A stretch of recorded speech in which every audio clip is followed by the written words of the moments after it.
What's happening, you bunch of fucking crashers? And I don't mean crashers as in like fucking like the way Justin Bieber fans get called believers. I mean like fucking like the way Neds used to call fucking people that liked music in high school moshers. That's what I mean.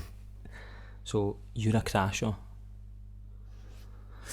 When I was in high school, fucking I had like bleach blonde hair, so it was pretty disturbing. It used to hang like right down over my fucking eye as well. In fact, I'll put a picture up so you can see it. And I used to get called all sorts, man. People would be like, whole music, and I'd turn around scared, like fucking petrified. Go like, yeah, mosher, whole guitar. That's what people would say to me. Whole guitar case. I've got a friend who I won't name right now, maybe until he's on the show and he can tell you the story. He told me that a bunch of Neds in high school used to call him Bondage Boy because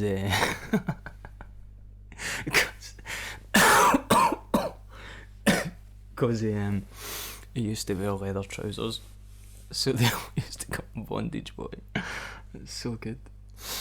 Anyway, what's been happening? I've had a great time. Thanks to everyone who's been tuning into the podcast. The first one seems to have went quite well. I had Damo, my friend Damo on from Ocean of You. So if you've not seen that video and you're just listening or watching this one, make sure you go back, watch that one first and then listen to this.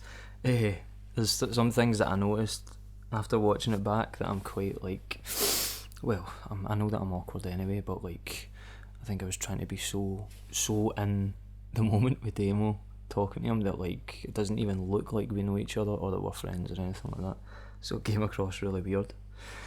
So yeah, I need to sort that out. But this week I have on Fat Brestovca. I hope I've pronounced that right. If I've not, then I don't know what's going to happen. Fat might write me an email saying that that's fucking out of order. You know, back in fucking Kosovo, you would have your eyelashes cut off for that. So yeah, I don't know if I've even said his name right. If I've said his name wrong, then I'm really sorry. I'll have to put out one of those apologies like Kevin Spacey did and say that I'm gay at the end of it or something. I don't know how it works these days. People start hashtags for like no reason. Not that I'm saying what Kevin Spacey did was nothing, but I don't know what's going to happen. Yeah, so the interview coming up is with Fat, who is a presenter on. He's been a presenter on Capital Radio, Radio 1, and he's worked with like STV and stuff like that. He's just a really cool guy. I met him through once again someone called Mark Barrow, who's, you'll hear us talking about him in the interview. He's just an all round cool guy, and he's just well managed as a man. Just a really cool guy. I want to get him on at some point because he's just an interesting person. But yeah, I met him through him. He puts on like charity events every year. My band played at his, so Fluorescent Hearts played at one of the first ones, and then the next 2 or 3 years I done it as CRASHTON, and met Fat through that. He was like sort of comparing hosting the night and just came across really cool, and we've kept in touch ever since. But yeah, he seems to be doing really well. He's got a documentary out called Janice that I would highly recommend going and watching. It's on YouTube. You don't have to pay, you don't have to do nothing, you just have to tune in and watch it, and it's like free, good quality content, which is what people like, innit? People don't like paying for shit these days, but someone who does like paying for shit is CRASHTON Talk's very first Patreon subscriber, Scott Girvin. So thanks, Scott, for signing up to the Patreon. Now I actually need to put in some work with this because there's someone actually paying for it. So what I'm going to do is send you out some like like some bits of wood. I'm gonna put on some fresh lipstick. I'm gonna kiss the wood, and then I'm gonna send it. And hopefully you like it, man. I'll try and like kiss letters so that it spells out CRASHTON Talks, but I'm going to do it upside down, but I'm going to kiss it the right way round, if that makes sense. Yeah. I've been talking so much shit. I can't even remember what I went over. My girlfriend Katie, the mother of my child, the mother of my stepchild, she got me tickets to see Theo Von. I went to see him a couple of weeks ago at the O2 in Glasgow. And it was amazing, man. Like, he was doing a stand-up tour. If you don't know who Theo Von is, he hosts a podcast called This Past Weekend, and he also 2 seconds. He also hosts. I just heard the interview with Fat coming on there on my headphones. I had to mute the channels. He also hosts a podcast with a guy called Brendan Schwab, who's an ex-MMA fighter, called... It's not The Fighter and the Kid, it's The King and the Sting. But Theo's just... I started watching him like a couple of years ago, and he's just really fucking funny, man. Reminds me... He's from like Louisiana, and his stuff reminds me, like, when he talks about Louisiana... Like, I don't know if you get this if you're from Scotland or just anywhere in the UK. Sometimes when you watch like American comedians, it's really difficult to relate to the stuff that they're talking about. Just because, like, I don't know, there's so much like shit happening in America. Like, people really care about politics over there, man. I don't think it's like that here. I think most people here just don't really know what the fuck's going on. But yeah. So, like, Theo, when he's talking about Louisiana, just reminds me of, like, where I'm from, like Cumbernauld or just small towns in Scotland. It just seems like the same. And it was really strange, actually, because I was watching his podcast when he went back home, and he was talking about people from Scotland, people from Glasgow, and he was saying how it reminded him of, like, Louisiana, which is really weird, because it's the reason I started watching him. But yeah. I would highly recommend watching Theo's stuff. But Katie, who I'll eternally be thankful to, managed to get us tickets. We went to see Theo, and then after the show we queued to meet him. We done like a meet and greet with like the majority of the fucking audience. It was like, I don't even know how much the O2 seats. It was like 1,500, maybe 2,000. I don't know. There's a lot of people there anyway, and they all queued to fucking meet him. It took us like half an hour. We were like maybe at the back of the queue. Not the back of the queue, but like maybe 3/4 of the way down the queue. It took us half an hour to get to meet him. And he was just really cool, man. I was like planning on talking to him and just getting a bit of advice about podcasting and stuff like that, and he like, first of all, he looked at me and he was like, "Are you a musician?" And I was like, "Yeah." And I'd like, probably for the first time, was like kind of starstruck. I don't usually really get like that, but it was just really cool anyway. But I'll stop metaphorically sucking his penis and get on with the rest of the show. In fact, before I go, I've wrote some stuff down here just in case you wonder what I'm doing. This is my teleprompt, my really professional teleprompt. What I'm doing is I've got my notes open with stuff that I've written down, and what I'm doing is I'm using this finger and I'm going like that up and down just to see the next thing that I'm going to read. And if you're planning on signing up to the Patreon, this is next level shit. I found out that I didn't watch it, but I found out Lewis Capaldi didn't win a Grammy. I could be wrong. Like, I just read a fucking news article. I think it might not even been a news article. I think someone just posted it. They might have even posted it while the Grammys were on. And maybe he won a Grammy after that. I don't even know.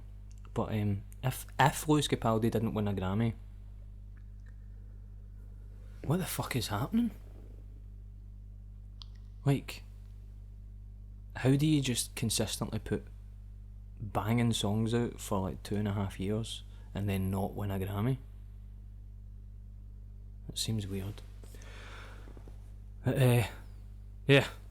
So fuck that. I think we should make our own, like, the CRASHTON Awards. and we'll give Lewis Capaldi a CD with my first demo on it, and me fucking squeaking like a fucking 10-year-old, even though I was 13. Anyway, I'll stop talking shit. So this guest coming up is Fat Brestovca, and again, if you haven't seen his stuff, make sure you go and watch it. He's just a really cool guy. But yeah, thanks for tuning in. How you doing, man? I'm great. How are you? Good, Dan. Sorry, I'm yeah, late. yeah. No, it's all good. It's all good. I can tell you're like secretly absolutely raging. But I'm absolutely fuming, like to be honest with you. But no, I'm sorry. I'm very late. I just like there was this stage had like instruments and musicians on it, man. And seriously? Yeah, and I flipped out and fucking. Aye, threw them off. Smashed I them. was wondering what all these people on Yeah. the floor were. How you all doing? I led it in an audience there. Aye. Yeah. Let's do it. Big round of applause, canned laughter and everything. Thank you. Thanks very much. Aye. How are you? I'm good, man. Yeah, it's really good to see you, and thanks very much for. No, it's a for doing pleasure. this, man. I was just saying because I feel like we've known each other for bloody ages, but we've only seen each other for about I know. So I think it's what, like two or three times. two or three times, Yeah. but we've got some mutual friends, and we end up doing the same events a Yeah. lot of the time, and yeah. No, I it's think we brilliant to met see you. through Mark Barrow. Mark yeah, Barrow, yeah. who's a sort of enigma of a man. Yes, Just seems to everything he touches seems to turn to gold. to gold. Yeah. He's very, very talented. I remember when I first met him,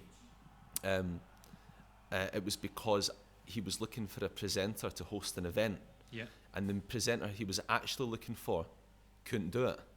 So Right, okay. plugged my name instead, Uh-huh. and we got chatting. And I remember when he said, "So I'm gonna have 7 comedians at this event," and I thought, "Oh my God, imagine hosting an event with comedians! Like, what are you gonna say that's more interesting than what a comedian says?" But it was such a fun time. It was proper good. It's crazy, man, because like that you stuck out like. Were the you there most that from day? From that. Yeah, I performed at that. Oh, were you event there as that day? well, yeah. I remembered Yeah. that. See, I wasn't one of the I comedians. remembered that. No, that guy wasn't funny, man. I'm not going to remember who that is. No, so like you stuck out that day, man, and like I think, but the next time I seen you, that's why that's why I ended up talking to you again, man. But it's weird. So you 25? Is that right? 24. 24. I'm right, an okay. old, That's crazy, man. haggard-looking 24-year-old. So that I was look like I've had better days. Not at all, man. I know, thanks Not for saying at that. But I lost all my hair. I thought basically. you were around my age, man. I'm 30. But you look very young, to be fair. So Right. it's a bad comparison because I always assumed you were the same age as well. Right. But then I actually looked through your Facebook profile. I wanted to know how old you were. Uh-huh. And what was it, 1989? 89. Yeah. 89. And I was like, oh my God, was it 30? 31? 31 in May. Yeah. I thought, you must have some good cream. Some mad moisturising cream or something that you use. Funnily enough, man, like I've been using, this isn't an ad, by the way. I've been using, it totally is a sponsor. Nivea post-shave balm. Post-shave I've been balm. using that on my face for That years, man. that sounds like someone walking down the streets of Glasgow. It does. Aye. Just these fucking Neds Aye. shaving A all very the time, man. smooth Ned post-shave balm. And do So you use good. that, do you? Yeah, man. I've been using that on my face since I was like 17. Aye. And then I found out, like not that long ago, my sister's a beauty therapist. Right. And she was telling me that like apparently there's like beauty therapists have started using that on just girls, Right, yeah. or anyone who puts makeup on. Yeah. Have started putting that in their face as like a kind of, I don't even know what, Just like a- just a Just something nice. base kind Well, of thing. what I've started using is because I've got, see when I leave the shower, I feel like my face is like, I was going to say drier than Gandhi's flip-flop, but then that's a pure old, Right. boring thing. I can't think of a more kind of current Something way really of describing dry. a dry thing. But anyway, drier than a... I'll stick with Gandhi's flip-flop for now, but then so very, very dry basically, right? Uh-huh. And then I hate using creams because I feel like it makes my skin pure oily and greasy and my fingers get all greasy. But then I found one recently as well, Right. Nivea, right? Uh-huh. And it's got a Sponsored. matte matte property on it.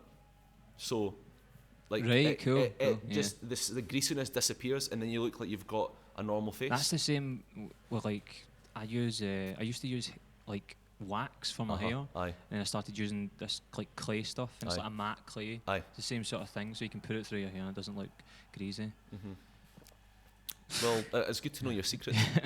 They don't seem to be. People will be like, fucking 5 minutes into this, like, this is the Would you ever weirdest consider? podcast. Do you know, I was actually thinking about this recently because, you know, male body positivity is an interesting topic because men aren't generally known to talk about these kind of things, but actually, we've all felt insecure in our bodies, or it could be, God, you know, the size of our belly, or the shape of my nose, or the fact that I've got 3 strands of hair left, or something like that, you know. And all these things never really bothered me. But then I was looking in, because I kept hearing an advert on the radio for cosmetic surgery, and I thought, I always used to think that was such a kind of depressing thing to advertise. I always thought that kind of thing should be banned. Yeah. But then I started looking into it, and I was like, do you know, it doesn't actually seem that terrible, you know, if I could do this, if I could do that, and if I would feel better. So would you ever consider something like that? Well, funnily enough, man, I was in a fight when I was in high school. Right. And I ended up, I've had two nose jobs through having my nose broke. Oh, right. So I've had like... Through the NHS? Through the NHS, right, yeah. Okay. So the first one was just like, I think it was just a normal like rhinoplasty. Right. And then there was but do they offer you like different shapes and stuff, what you're after? Kind of. What if they gave you a pure massive nose? Yeah. It's a we'll do a nose job on the NHS, but it's going to be a pure pecker. Do you know what I mean? Yeah, you're getting Stephen Fry's face. I know. Yeah. No disrespect to Stephen Fry. Fry. No, he's a lovely man. Beautiful guy. So give me his intelligence, man. Exactly, but not his nose. I'll take that cosmetic surgery. Aye. But and then the second one was that it was called a septorhinoplasty, where like they took part of the bone from the top of my nose and put that where my septum is. Right. So I've never liked that word septum. Yeah. I don't feel like it describes what it should. I don't feel like it matches what it actually is. It's vague. It feels like septum should be here somewhere. Yeah. But for some reason it's in your face. Yeah. And I find it weird. It's like saying... Because it sounds like scrotum. Aye. No, it sounds like saying... If someone was to say to me, I got my septum pierced, I would have assumed that they've got like a massive like diamond coming out of their arse or something. Do you know what I mean? Yeah. But what is it? There's bit in between your nose and your mouth. Is it that? I don't know. You're the one who got it done up. I just know that it was called septorhinoplasty, but I think the septum is the bit of cartilage that sits between the two nostrils. Right, nice. I think. No. Yeah. But you've got a fresh one. I've got a fresh one, yeah. A fresh septum. Well, it's like old bone, but new septum. Oh, fair enough. Yeah. Good, aye. And it's from the top of my nose. Because you're worth it, mate. Exactly. I think that's from Nivea. It is. No, it's L'Oreal. Is it? No. Sponsored by L'Oreal. No. What sort of coffee are you drinking? It's a mocha, and it's also apparently it's enviro friendly. It'll probably disintegrate in the next half hour. Whoa. If you're watching this video within about half an hour, if that cup still isn't there, then it does what it says in the cup. Exactly. And I'm going to edit it if it doesn't. Aye. There's a lot edit it out. There's a lot of editing that's going into this. Is there? Yeah. See, that's the tedious thing I find about podcasts, like if you're filming it, because you've given yourself an extra job with this now, which is great because obviously you're all multimedia, you're a cross-platform podcaster. Yeah. Yes. But also now, instead of just editing the audio, which is easy because no one can see what you're editing out, if you edit it out, if you edit audio, you're now going to have to edit the video, and it's a pure shite, man. It is. It's an absolute nightmare. Are we allowed to swear in this? Yeah, we can swear. Say fuck. We can say cunt. Yes. If you really like cunt. Yes. Yeah. That you're totally right, man. And the first two that I done was just me sitting in front of the camera talking. This is like episode 4. So the last episode that I done was like the first with a kind of guest, and that seems to have been like the most frustrating thing was editing the video, because you're right, man, like basically what I'm recording right now with the audio is what will go out, because I've got my settings there already and stuff. So do you know what you need to do to make your life easier? Seriously, it'll like help so much if you film my hands moving like this, right? And then I'll film your hands moving like this or hold on to the microphone, and then when you edit bits out, it's just the easiest thing because you just put it on top, and then you can take out like minutes out and no one will even know. I'm going to do that and just add them into really weird places. Aye. I know you're scratching your head next minute, it cuts to you like pure... See when I said scrotum? Aye. So I'm going to just... hands moving. Aye, pure harrowing podcast, but aye, no bother. Yeah. I watched Janice Theo again last night. Yes. I just wanted to rewatch it and kind of jog my memory. Yeah. It's a really beautiful like documentary. Did you like it? Yeah, no, it's really lovely. Thank you very much. And I was like, on the first watch, like I've watched. The first time I watched it was it was really like passive, like just scrolling through Facebook. I know. And then caught. I don't even know if the full documentary was on Facebook, but I probably posted like a wee clip or something like that. Yeah. I watched whatever you'd shared on Facebook initially, and obviously got the vibe of who the woman is and stuff like that, and I had read through the comments as well. Everybody else was like really supportive of it, and last night I got to sit down and watch it, and at first like I'd kind of set like a standard with documentaries, and it's like the Louis Theroux type document. Do you know what I mean? And when I'm watching documentaries, I feel sort of rigid to that style. So like I didn't know what to expect when I was watching it, man, and I really liked how Louis Theroux's kind of like he won't get involved. He sort of like he'll ask questions and stuff, but he tries not to pass too much of an opinion. But I actually really liked how you became sort of part of the story as well. Well, do you know, the irony is like someone like Louis Theroux, and I'm not comparing myself to someone like Louis Theroux. This is like my second documentary. I made it in a wee tiny camera, so absolutely not. But just since you've brought that name into the conversation, it's funny because he isn't involved really, but he's kind of in shot all the time. Whereas I'm not in shot at all, but I'm very involved. You know, it's kind of the opposite way around. So so for someone who's listening to this right now who doesn't know about the film, it's about a woman called Janice who used to rock up at my drama class at high school. Right, okay. But she didn't work at that drama school. Right. And we all used to kind of laugh, and you know, kids, we used to make not fun of her to her face, but we used to think, what is she doing here? She got nothing better to do. And she was a very addictive personality, and she kept in touch with people that she liked, and she would call you at 11 o'clock at night and, you know, let's go for coffee tomorrow and this and that. And it's funny because there's such a big age difference. And I got to know her over the years, and I kind of fell in love with her because I thought there was a bit of her in everybody. And she's basically stumbled from trauma to trauma to trauma to trauma to trauma. And if on the surface you just would not have expected to hear the kind of stories that she tells you.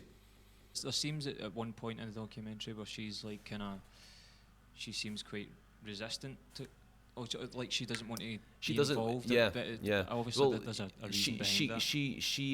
She goes through she lives life to the extreme, so she's either feeling absolutely euphoric or she's feeling right in the depths of the darkness of depression, and you know there isn't a middle with her. And to be honest with you, now that we learn so much more about mental health, I mean, God, we're all so much more open to talk about these things now, whereas, you know, before I couldn't figure out whether I had anemia or depression. Like, I wasn't sure if I was like just really a lazy person, or if I had an iron deficiency, or if I was feeling depressed that day. And I would never have even thought to talk about it, whereas now I could openly talk about it in a podcast. It's interesting, you know. The answer is I'm probably just got mood swings like most people do, you know, and some days are better than others. So that's why I think Janice is so relatable in this film. And it was, I couldn't not involve myself in the film simply because 90% of it was me and her, and that was it. It was just me and her. And in the film, obviously, there's a lot more characters, but that's in the film. You know, me getting to know Janice and being with her in the living room for 4 or 5 hours just to get one answer out of her. Is sometimes what it took, you know. It seemed like your involvement was vital to the story, and you can see that there's a part where she, it's like I felt just from watching it, I felt like you didn't want to speak in that moment, but she was looking for an answer from you. Is this the bit where after the singing lesson? Or is she's feeling a bit sad? She said she was standing outside and someone had said something to her. Aye. So, and it felt like in that you had to have spoken at that.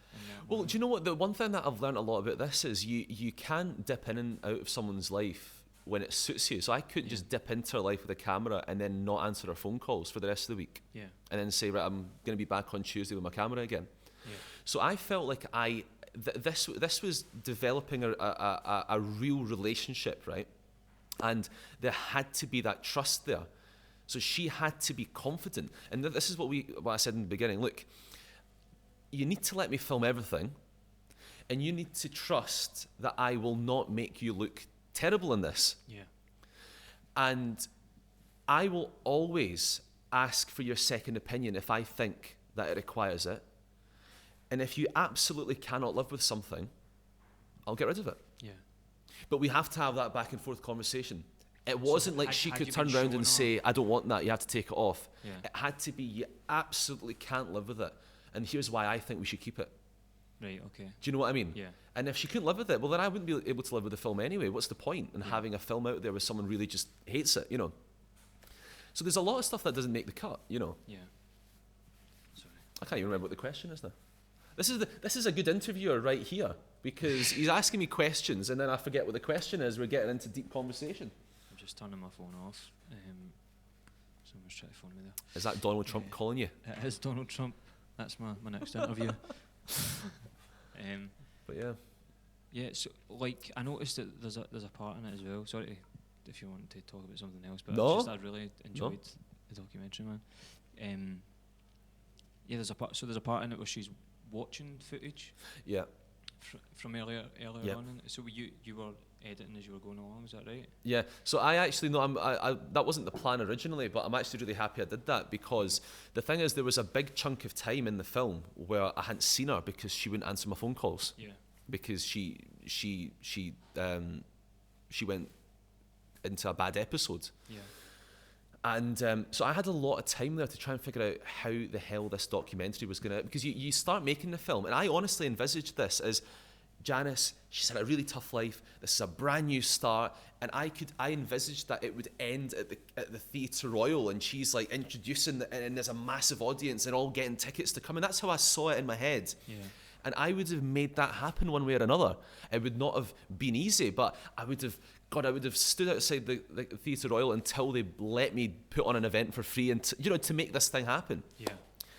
And it turned out that the only person that the film was about wasn't replying to my messages or answering my phone calls for 4 months. I was like, how am I ever going to finish this? And then I realised that actually you don't necessarily make the film that you think you're going to make. You make because it's real life. It's not a story that I've written. Yeah.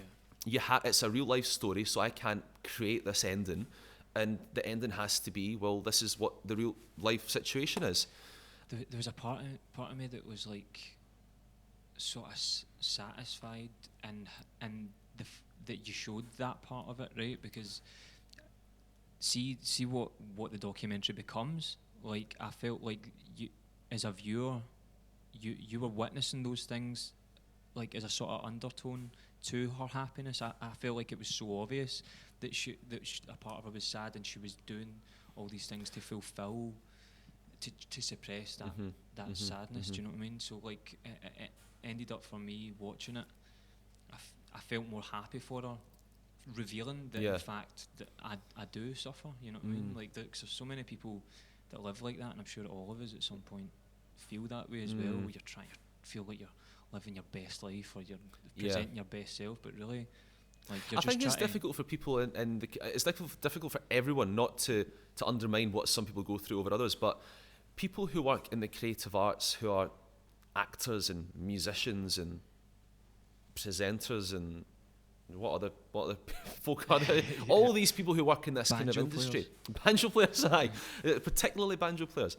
You know, you're on professional mode, and when people see you as this kind of charismatic, entertaining figure, you feel like you cannot let your guard down because you're almost a disappointment, and that's what she felt. So she felt like she was either on show, on top form, or she doesn't reply to texts or messages. You know, and that's kind of a sad thing, because I think a lot of people in the arts feel that way. If they're not seen to be the very, very best version of themselves, and it's bad because it'll be bad for them long term. They won't ever get a gig. They won't do that. And that's funny enough, man. Like that's a kind of like running, like reoccurring theme that keeps, I've noticed, keeps appearing through the podcast and stuff. And it's something I find really interesting.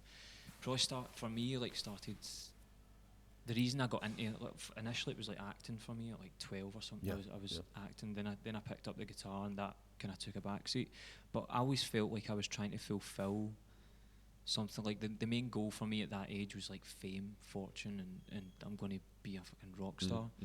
And obviously that dream starts to kind of fade away. There's like an amazing part in Fight Club where he talks about that, where everyone's starting to realise at this age that, you know, the dreams of being a rock star are starting to fade. I can't remember, that's not the word for it. Yeah, no, I know, you're paraphrasing, but I know what you mean. Better than that. Because real life gets in the way, and then you've got responsibilities and bills to pay, and then you start being realistic, and it's a shame because when you're young, you've got all these big ambitions, and you don't have to be realistic, you know. Yeah, but I think that I think people get into the arts and stuff to fulfill that. Well, for me anyway, I got into it to fulfill something in me where I felt I needed validated. Do you know what I mean? Yeah. Like when I'm being honest with myself, I think the reason I got into this in the first place is because I felt like I didn't matter. Do you know what I mean? It's at a certain point in my life, and I had to, like, the buzz of like standing on a stage. Like when I was like 13 years old, all my friends would come, and then all the other friends of the bands that were playing would be in the audience, and it was such a buzz. And for a moment, I felt like I mattered. Do you know what I mean? Well, that's the thing. We're all kind of highly emotional egomaniacs. And we all want like compliments, and we all beat ourselves up, but we want people to be honest with us, but we also want compliments, and we want to get ahead, and the industry is really tough, and you don't quite know whether you're good enough, and you want people to say you are, but you don't, and it's just, you know, it's all this kind of thing, and it's a really confusing thing. And for a lot of people it is just because they like to be, and there's nothing wrong with this, by the way, they want to be the centre of attention. What is wrong with that? Well, there's different kinds of personalities and different types of cats. Some people like to shy away from that, the main stage, and like, you know, are more reserved, and there's absolutely no problem with that. And then there's some people who are natural performers and entertainers, and there's nothing wrong with that. And I think growing up, you know, going to school, I used to always resent the teachers that used to shut the chatty kid up a little bit, because that chatty kid isn't necessarily a troublemaker. Or I mean, particularly in English classes, you know, if you've got a chatty kid, I think they should hold on to that, and because English, for example, I was always told to shut up in English, and it was annoying because I've now left school, and I realise that actually a big part of what I got taught in English isn't translated into me writing stuff. It's me saying stuff, and, you know, into I'm waffling and digressing now, but I feel like, you know, and like that person should always English, be in English as well. Like in school, you're taught to like write a particular way, and then when you start getting into this kind of medium, it's like everything's like short form. Do you know what I mean? Like when you're posting things on Twitter or like Facebook and stuff, you need to be really, I don't know. It's not, people don't want to read through screeds of information. Unless it's really good depth, obviously. But like most people are just, like I was saying, like it's a really passive thing. So like you're not even thinking about your grammar or your spelling or anything like that. But there should be like an aspect of school that take into account that everyone's different.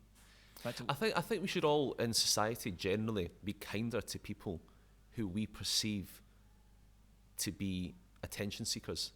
I think the whole attention seeker thing's actually quite wrong. It's back to front.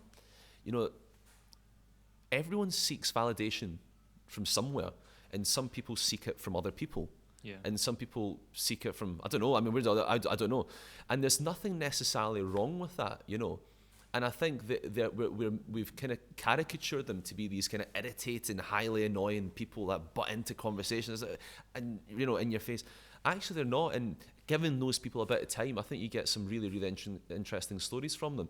I mean, Janice in the film, she is ultimately an attention seeker, you know. She comes under that umbrella, you know. She wants to be front of house, you know, be the main kind of personality in the room, but she's amazing. Give her a bit of your time, and she's just outstanding and has all these stories. That's the thing that I think the reason it's resonated with so many people is that like everyone knows a Janice. You know what I mean? Yeah. Everyone's got a family member that like you're saying, if you just accept them. When you see them, like if you go with your first impression of them, it's like they're kind of annoying, or like you're saying when you were younger, you'd be like, why is she here? Like that's really weird. but actually she's got more depth to her than so than much, you know. yeah.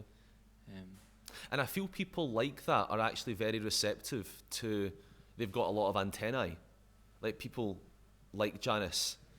Well, actually, yeah, people. I think the best actors have had some sort of difficulty in life or something. That means that every time something bad's happened, they've grown an antenna and they're now receptive to it and they can see it in other people and they're very aware of their surroundings and emotionally aware, you know. And I think that's actually what we're all becoming a wee bit more emotionally and, you know, aware of our surroundings and our emotions just day to day, which is why I think she's quite relatable. Yeah, you know. Definitely, man. So what was it that I feel like I'm waffling a lot. No, not at all. I also wasn't expecting to be talking about this film today, and I feel like now in my head, you know, like when you watch like film directors being interviewed and they're talking about this, that, and the other, and they get into really long, boring spiels about stuff. And I really hope I'm not doing that. Just do a Quentin Tarantino and walk out. Talk about feet. Walk out. Or whatever he does. Is he the guy with the feet thing? I think so. I think it is. Yeah. Just in case I got it wrong. So like I'm not going to say what program it was, because at some point I'm going to talk about the program and shoot it down. Okay. But I don't want to say the name of the show. Right. But I was on a show, right? Okay. And there was quite a well-known TV presenter on it. Right. And it made me think about. By the way, this has got nothing to do with why I want to talk the show down. It's just a good segue into. I like it. A question that like I want to ask you. Like a glove, mate. Like a glove. Beautiful. So like, it made me think about this particular person's job, which is similar to what you're doing, and I was like, what is like a presenter? Like, what is a TV presenter? Because like, there's something in music that keeps me hooked, because so the validation thing was like the thing that initially made me step into it, and the thing that's kept me there is that it's sort of like this, like I always think it's kind of like a mental health issue or something, like, or some sort of like autism, like having, like being a musician, is because it's so you're so involved in it. Like when you start writing a song, like, and I think that's what's kept me there, is like there's always something to work on. You know what I mean? And like I'm constantly chipping away at this thing.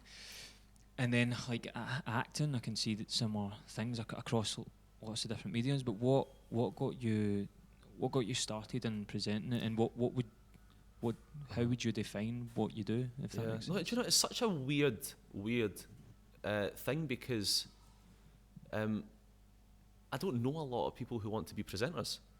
So I don't know how I got into it, but I just think it's such a random twist of fate that I got into it. Do you know what I mean? And I originally wanted to be an actor for all the same reasons that we've been talking about, you know, wanting to be on stage and entertaining and all that kind of stuff. But I couldn't act, and I really couldn't. I was a bad actor, and I laughed a lot on stage, and I couldn't hold my laugh in, and I just wasn't a good actor, and I was bad at memorising lines, and you know. So my drama teacher, bless her, did the best thing that she possibly ever could, and said, listen, I think it would be better. And I took this so badly at the time. This is the best thing. She basically turned me into a presenter that day. Right. I don't think you should be in this school show. I think you should maybe just introduce us on to the stage, and then once we're finished, go back on and do a bit of chat with the audience.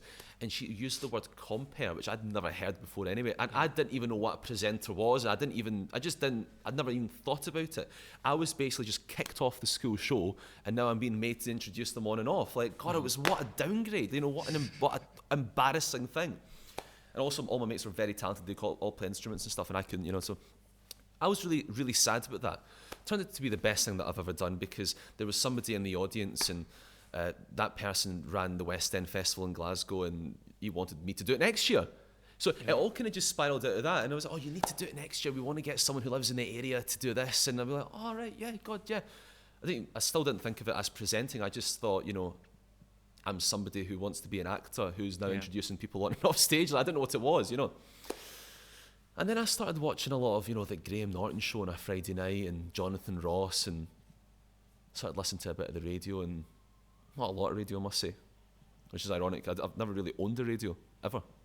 I've always just listened online or on my phone. And I just started emailing people and eventually realised that this is a thing. This is actually a job that you can do. Yeah. And that's kind of how I'm doing crazy, it now. Man. So probably most presenters are there'll be something similar. Well, I'd everyone's got a different route in, but it's a kind of, so there's no kind of textbook way how to get into the industry, which is really bizarre, you know. Yeah. I wouldn't say I got into it by accident. I think it's a deliberate twist of fate. So my name's Fat, right? And the short answer is Fat means luck in Kosovo, not luck anywhere else. And you'll be surprised to hear. But also, luck could be good luck or bad luck, which means fate at the end of the day. Right. So I really believe in fate. And if you look at Fat and fate next to each other, it's kind of the same word. Yeah. Do you know what I mean? So I really believe in that. And so when I get knocked back for an opportunity or something, I really believe that was meant to happen for a reason. Because then something else around the corner actually happens, and you're like, oh my God, that I would not have been able to do that if this happened. And I really believe that I was actually meant to be a presenter one way or another, but I just didn't know it, you know. So it wasn't like completely by accident that someone just gave me a job, and I've now kind of I begrudgingly do this job that I don't really want to do, and I've accidentally turned it. Like it totally matches. You're really well, it totally matches what I want to do. I don't need to learn lines. I can be a version of myself. If you know, you're never 100% yourself, because look, think about it. In conversation, you swear, you say other things, and on stage you wouldn't do that. So it's always a version, but you're trying to be as close to yourself as possible, you know. So you're not having to be someone else, which is what acting is. Yeah. You're being yourself, you know, as close to that as possible, on stage or on the radio or on whatever, on a podcast. And I don't need to learn lines, and it's just bullet points, and you can digress and do this and do that, and it's just, I feel like this is totally it. You know, why does everybody not want to be a presenter? You know, yeah, man. It's a kind of fun thing to do. I think like you, like from your posts online and stuff, I think you're really funny, man. Thanks very much. I suppose there's a lot of similarities to comedy there as well. Are you doing a wee segue here again? No, not at all. Oh, because that was a very good segue. I just think, well, you've done like the Fringe and stuff, haven't you? Yeah, I did that just once or twice. I just wanted to dip my toe in it, but that was it. Did you? I never got along to. I know, Chris. Sorry. I was furious about it. I'd even go as far as to say I was incandescent with rage to the point that it ruined my show. Did you trash the stage? I did, yes. Similarly, I did today. Aye. So the difference between comedy and presenting, though, is interesting, because see, when you're on stage and you're a presenter and you tell a joke and it catches everybody by surprise and they all love you, it's great. But see, if you're a comedian and you tell a joke and they're expecting it and it's not quite as good as they're expecting, then it's not great, and it's the exact same joke. And it's like, it's all about expectations and managing them, and actually that's why I don't think I would do comedy. Really, because you wouldn't do comedy for no, that reason? I just wanted to do it to put myself out of my comfort zone. But no, it's great. You can tell the exact same stories as a presenter. So did you do it as a stand-up? I did. It was a stand-up, and it was like an hour, and I couldn't memorise the full thing. I'm so jealous with that. Like one of like the two things I wanted to do. Like obviously there was the acting thing, but that's like quickly dissipated. But the thing that's ran throughout my whole musical career is like I would really love to do comedy. Oh really? And okay. I know like that a lot of comedians really want to do music. Right. Okay. I mean? Like, there's a lot of like comedians that are musicians that they just never got in. But like Billy Connolly, got started doing that. You've got a lot of comedians that do both at the same time on stage. You know, musical comedy and all that kind of stuff. I thought about that, man. But like, there's something about that that's kind of like nauseating, man. It's like I know. Who's the guy with the long hair and he sits on a wee tiny keyboard? Is it Tim? There's quite a few of them, but they're good. Some that are amazing, like Bill Bailey's like incredible. He's like found a really good, because he knows Bill Bailey's music well. Yeah. But I don't know. In terms of that stuff, like I feel like I would just go out and start singing songs about dicks, and it'd just be like the worst comedian on the planet. Or best comedian on the planet, but potentially worst singer on the planet, because all he sings is about dicks. That's a good idea, man. It's like I wasn't quite expecting this. You're selling that to me now. So comedy isn't something that you think. No, like I don't want to do it ever point. again. No. It's cool that you're in the position that you're in, though, because like that, you were the event that we were talking about with Mark. Like you were sort of comparing that that night, and you came across really well. You came across funny, and thanks. Well, that's the thing. You know, you don't go to a comedian and say you came across quite well and quite funny. because, well, obviously, like, that's why I've paid to come and see you. Whereas a compere, you get away with a lot more because essentially you can be quite beige and vanilla, really. And you leave, and everyone's like, well done, great, fantastic, brilliant. So you don't have to do anything particularly outstanding because all you're really there to do is to tie everything together and to fill little gaps. But if you can be funny in the middle as well, and don't get me wrong, I do regurgitate the same stories over and over again. You've probably heard them all already. So the thing is, it's not as if I go on stage every time and I have this like pure out of nowhere story that I've just come up with that day. You tell it as if it's the first time, you know, but I've told it loads of times, and you know, sometimes you have those in the bank, and that's what, you know, I think every presenter should have a couple of anecdotes in the bank that, you know, could fill a couple of minutes if someone's guitar's getting tuned. Why is the guitar never tuned in advance, mate? Why do they do it when I'm on stage and they're like, no, 5 minutes, mate, not 5 minutes. Man, I get the same problem. Oh. I'm in a band with musicians and it's the exact same thing. I know. So yeah, but you should definitely try it. It's good fun. It's good fun to do it. I left the first day and I thought that was the worst thing I've ever done in my life. I'm actually horrified and I don't want to see anybody. And then the second day I left and I was like, that was much better. But it's good to push yourself into doing it, because even that, I learnt a lot from that day that I was horrified by. As far as I know, I cringe whenever I think about it, but yeah. As far as I know, that's what keeps people hooked with comedy as well, is that it's something you're constantly having to work on. It's not guaranteed that even if you're the funniest guy on the planet that you're going to go in and make everyone in the room laugh. Because it could be. God, that's terrifying to me. Yeah.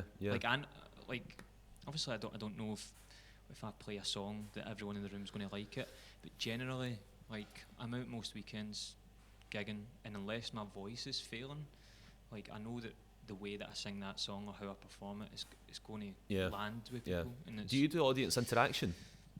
I don't really get the chance to much. Yeah. I sing in a wedding band, and with that there's a lot more interaction with the crowd and stuff like that. But even at that's all, like you're saying, it's all kind of like there's staged parts of the night where we know when we're going to speak to the audience, what's going to be said. And the thing is that everyone raves about audience interaction, but I personally would rather take my cooker out and eat all the shite I find behind it than be asked the question on the front row by the person on the stage. I just can't. I don't know why. Just get me out of it. I'm here to enjoy myself. Yeah. And also with a name like Fat, and then I've got to tell people my name's Gary and all sorts, and it's just an absolute shite-mare. But I was like, what's your name? And I'm like, I'm not giving you any material, mate. Yeah. My name's Gary with a double R. How can I help you? There's like, I suppose, that part of it would be really difficult, but I think what would be, I went to see a guy called Theo Vaughan last week. Theo Vaughan? Yeah. I've literally never heard of him in my life. Have you not? No, I haven't actually, no. I'm only kidding on. I have. Have you heard of him? Yeah. But through your Facebook. Oh, right. Yeah. Cool. Well, he does this, man. He's like a podcaster and stuff. And but he's a comedian, and I went to see his show, and he's from fucking like Louisiana, and there's guys like at the back. It was in the O2, so like the main hall. And there's guys at the back like shouting out in like a broad Glaswegian accent, and like he's just ignoring them. Yeah. Just like what do those guys fucking think they're trying to achieve? And I think if I was doing comedy like that would. Well, I'm not gonna lie, that did cross my mind. Like, I was really paranoid that someone would heckle me, and you know, we all come across as if we've got thick skin, but we don't. You know, we pretend to have thick skin. That would have really, really upset me if somebody had heckled me. You know, but I actually was heckled on my first ever gig, because have you heard of the band Squeeze? I've heard of them. So Squeeze have had, as far as I'm aware, number ones, and they've been very successful. If not number ones, top fives, top tens, that kind of thing. So very successful band, right? And I'd spent all day introducing people on and off a stage that were like local up and coming artists. Right. And I was a new presenter. I didn't have this bank of stories and bank of like sentences and lines I could say, you know. I was making it up it was a first time thing. I was only about 17, 18 or something like that, to be honest. I was actually very young, you know. So now that I think back about it, I don't cringe or get embarrassed. You know, it's just like, well, obviously I would have made that mistake. So then, Squeeze headlining, right? I've never heard of Squeeze, right? I was sitting there listening to One Direction that day, so, you know, how do I know? And I'm like, guys, they're so nervous, right? They're so nervous to get on stage to perform in front of you. They've practiced all week. They're really looking forward to and they need your help and support. Clap your hands, and then everyone's like, "That's fucking Squeeze, you cunt! Are you not know who the fucking Squeeze are?" And I was like, "Oh my god!" All these people shouting at me, these massive Squeeze fans, and I just felt like shite. Do you know what I mean? That was your first gig?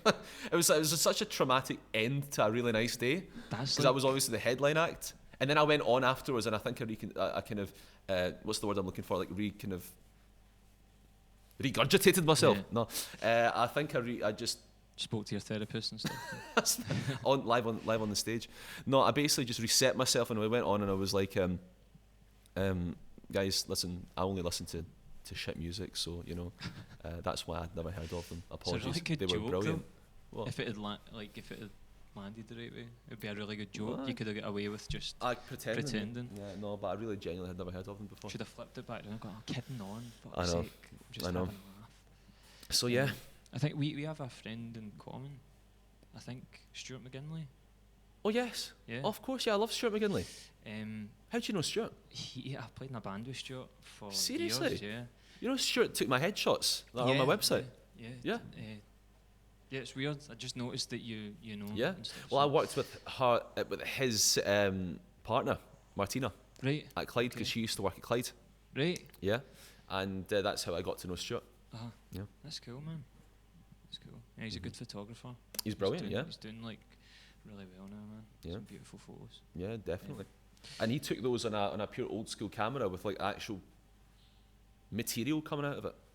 The pictures of yourself? Aye. Really? And then he digitally enhanced them and scanned them in, and they look like just digital photos, That's crazy, man. I know.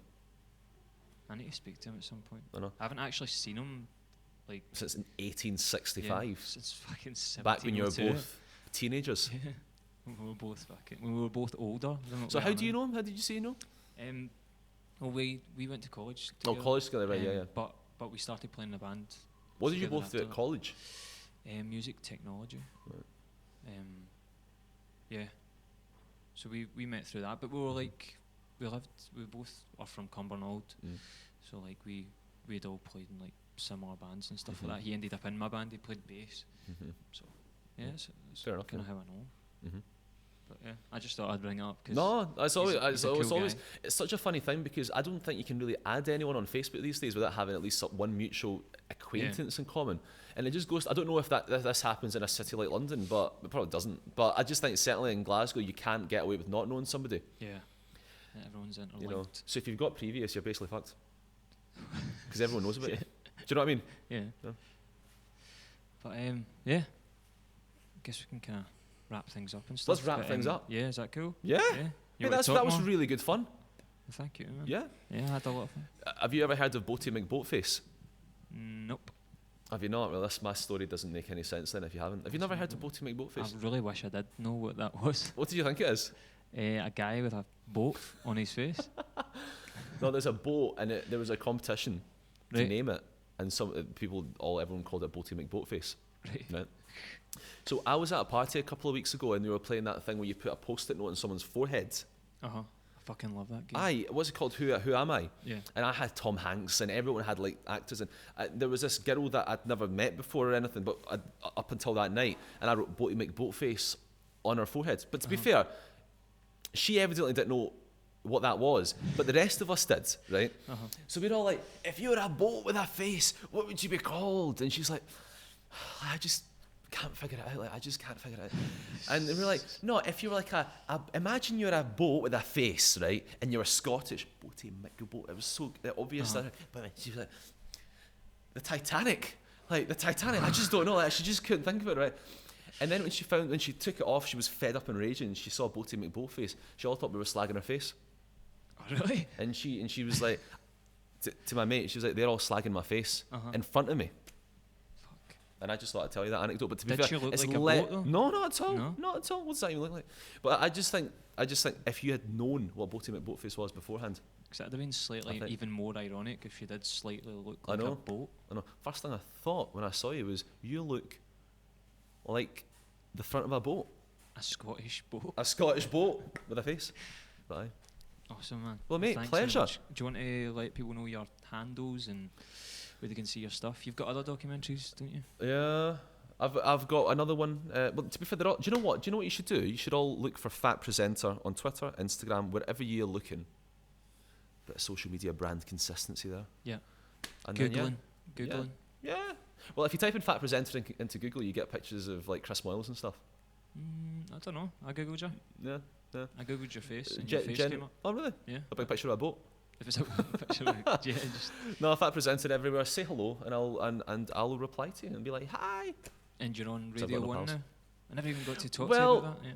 The Radio 1 thing, that was a kind of one-off. I might never be on it ever again. Okay. But I might. I don't know how these things work, really. The industry's very fickle. You're going to be on it. Who knows? After you do this, things are going to blow That's up. the thing. This is the thing. I was like, I cannot miss this because I know the ball's going to start rolling the moment I do it. This was good connected. I've got like 3 million followers imaginary on Tinder. friends. Yeah. Matches on Tinder. 3 million. Matches. Aye. 3 million. 3 million matches. Well, good for you. Amazing. Thanks very much for doing this one. Mate, pleasure. Thank you. Oh, good one. You're a ledge. And go see his next gig because he's so good. He's so I'm good. really, really good.